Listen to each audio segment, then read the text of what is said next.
Frankie's Patio on 7th Avenue in Ybor City is proud to present the 7th Avenue Slaughter. September the 5th at 8 o'clock, IPW Hardcore Wrestling and the NWA present the very best in pro wrestling action.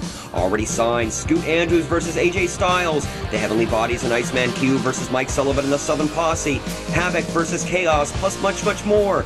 For more info, check us out on the web or contact 727-526-6778. The 7th Avenue Slaughter, September the 5th at Frankie's Patio in Ybor City. We'll see you there.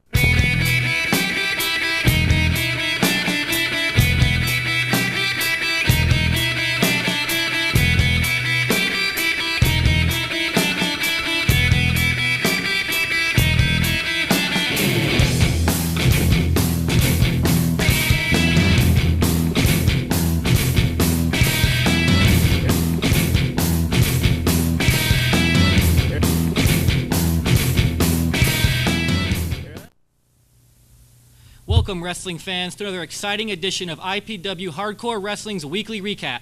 We've got a lot of action for you this week, so let's get right to it. All right, fans, this week's first match, it's a three-way dance between three great young cruiserweights here.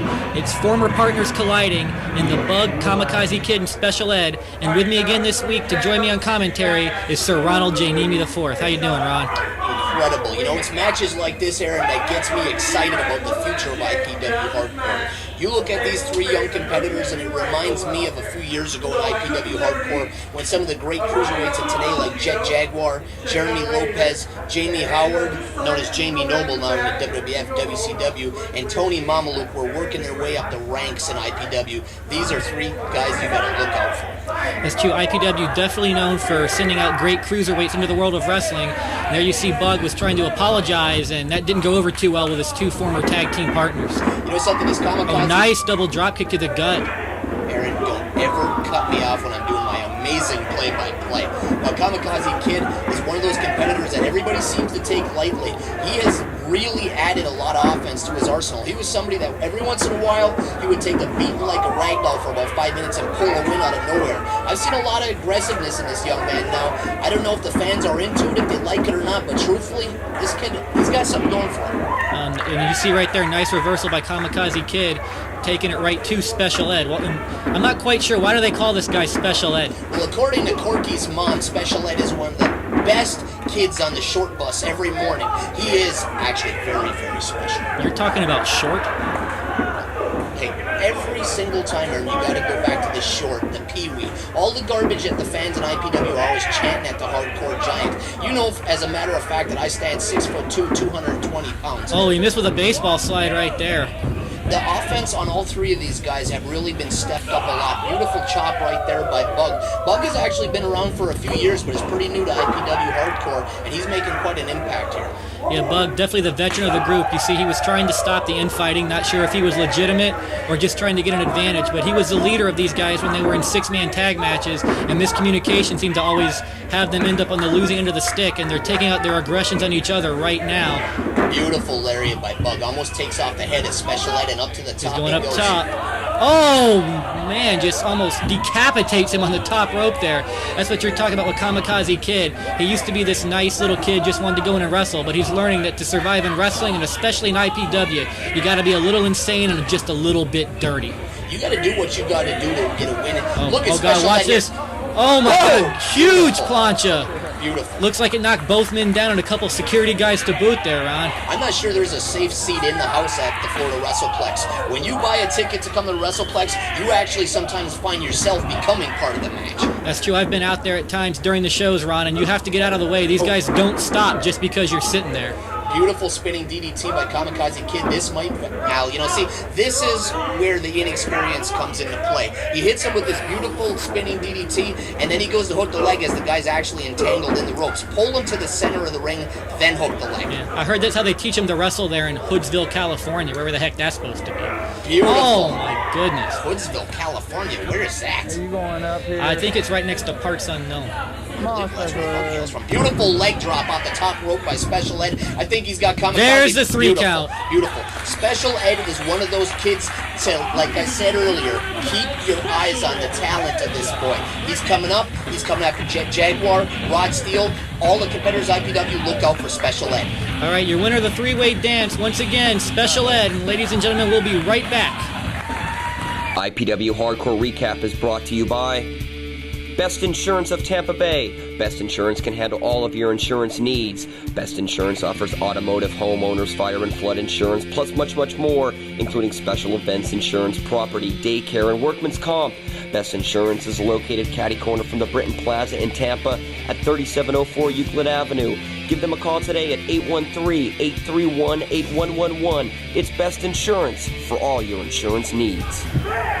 Okay, hardcore fans, we're back, and this is a handicap match. We have the huge Mr. Biggs getting into the ring right now, going up against superfan Mark Zout and his unusual tag team partner, Licciano the Gauntlet Bonnetti. You know something? Licciano the Gauntlet Bonnetti can't even get over or get along or make friends with somebody like Mark Zout. You tell me somebody that doesn't like Mark Zout. Mark Zout gets along with everybody, probably because he loves everybody and puts everybody over, but nonetheless, it's hard not to get along with him. But like you said, Licciano, he gets along with nobody. He doesn't even want to tag up with Mark Zout. What's he think he's going to do, beat the big man by himself? He hasn't beaten anybody yet. He hasn't beaten one competitor in IPW. He's been beaten by everybody in IPW. Mark Zout, on the other hand, former IPW tag team champion with his former partner, Rod Steele. Beautiful It was a beautiful drop drop kick. He gets some offense in sometimes, but it seems like his cockiness has made his losing streak make Jack Hart's look like a footnote in Florida wrestling history. He never keeps his head in the game, Aaron. Never. Mr. Biggs weighs more than both of these competitors combined. He's somebody that has made an unbelievable splash in IPW, and I use the term splash literally. His top rope splash is so devastating, it's the last thing I'd be care to look up. You see it right there. The two guys had control. They start arguing, and the big man just comes out with a double clothesline, knocks them both down. He's not having a hard time with either of these competitors, it doesn't look like. Now, a lot of the fans at home are seeing these competitors for the first time. You can go to IPW-hardcore.com and go to the profiles page and get an entire history on these 3 wrestlers. As a matter of fact, Mr. Biggs used to wrestle as Quick Fast here in IPW, and he's wrestled in many of the other organizations in Florida as Quick Fast. He is somebody that is known to be reckoned with. Beautiful. Nice sit-out power slam there. Is he going to get the pinfall? See, this is where I see a problem right there. A lot of heart and Mark's out there, able to kick out with zero help from his partner, might I add. Absolutely no help. What's the problem with the Gauntlet? If he's not getting the glory, he's not there to help his partner. It should have been a drop kick right to the face, right to the mush. Beautiful kick to the face. But as you see, he just keeps letting his partner get brutalized here. Like you said, when it's time for a little glory shot, like maybe trying to knock the big man off the ropes here. Yeah, there you go, low blow by Licciano. That seems to... He don't care. He don't care what he's got to do. If he's got to poke you in the eyes, if he's got to hit you over the head with the chair. And here he is again arguing with his partner. What's this guy's problem here? Like I said, everyone gets along with Mark Zout. Mark Zout has even become kind of the temporary manager for Quickie Mark. You know, as you can see, comes out, helps these guys. He's always out to help everyone in IPW, and he's getting no respect from his tag team partner. The fans are behind him. Double body slam. Actually, a little bit of teamwork with the Go for the pin right here, but their backs are hurting, so... Star Stevens right there for the count. The Gauntlet breaks up the pin again for absolutely no reason, and he's in the face of his partner, Mark Zout. And he thinks he's in a 3-way dance or something there. This just doesn't seem like it's going to bode well for these 2 guys. You see senior referee Star Stevens trying to keep some order. He seems confused. Everybody's confused. Look at the crowd. They're sitting there staring at these 2 knuckleheads, wonder what they're doing, and here it is. Beautifully set up with a double choke slam. Drove into the mat. That is easily going to be the finish. 2, 3. That does it, fans, and we're going to be right back with some more action in just a few moments here at IPW Hardcore Wrestling. Frankie's Patio on 7th Avenue in Ybor City is proud to present the 7th Avenue Slaughter. September the 5th at 8 o'clock, IPW Hardcore Wrestling and the NWA present the very best in pro wrestling action.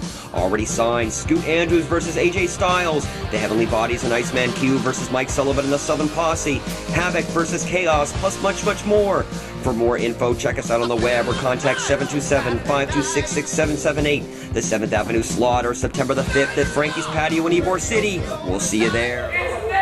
All right, welcome back once again, fans, to IPW Hardcore Weekly Recap. I'm Aaron Royal alongside Ron Nemi, and this next match here is one exciting match. It's getting going already. It's for the IPW Light Heavyweight title, the champion, the NWA Turncoat Rod Steele, versus the High Flyer Justice. This is an excellent opportunity for Justice to step it up in the ranks of IPW. He can go from being one of the top contenders to being the champion. This is his first title shot in IPW, and he makes the most of it. You just look at that, the agility and the quickness of a guy like Justice, sure to give the rookie Rod Steele many problems. The Rod Steele, the ring charisma, the ring presence, the ring know-how of this kid being a rookie, it's actually pretty scary.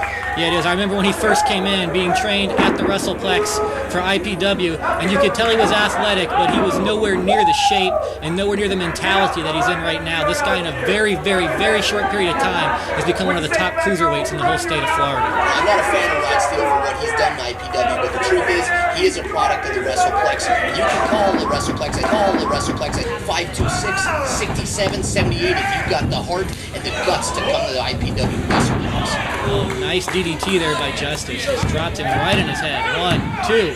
No, referee Jim Bragg having to stop at the 2 count as the champion kicks out. Jim Bragg has refereed more championship matches in Florida than any other referee that I know.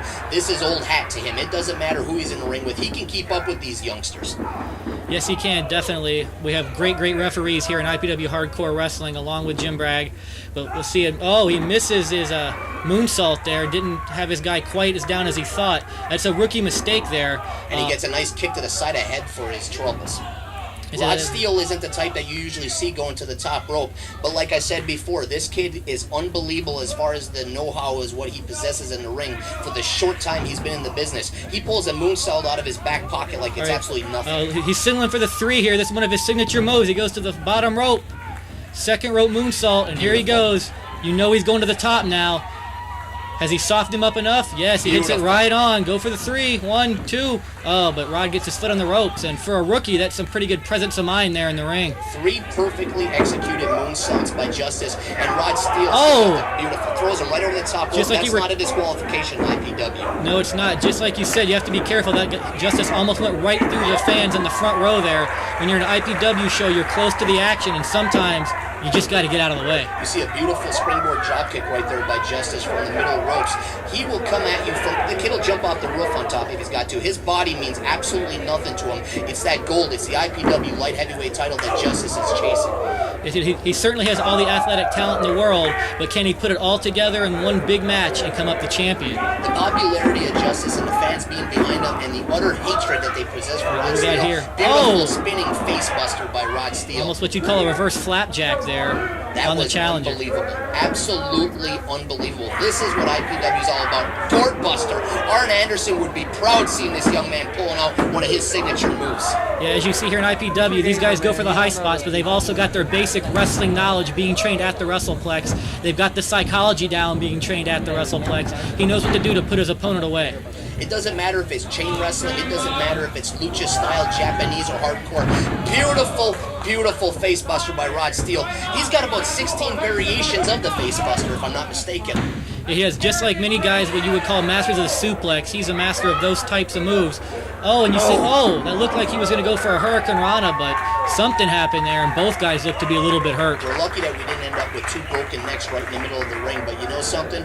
With referee Jim Bragg in the ring, safety is always the first precaution. If something goes wrong in there, if somebody comes down wrong, I can guarantee you the match will be stopped, called, that's it. Nobody's going to end up paralyzed in the ring by IPW. That's true. Justice here looking not only for his first title win, for his pride, and for this pocketbook, but also he wants to work the September 5th show. The winner of this match defends the title against Jet Jaguar. And there you see Jet right there coming in after Rod gets the win, knocking out Rod Steele. With his NWA Florida Junior Heavyweight title that he won from the NWA World Junior Heavyweight title champion. Let's love it. Yes, he did. You see the hatred just spewing between these 2 guys. They met in the Super Junior Open with Jaguar going over, and he wants to unify those belts September the 5th at Frankie's Patio.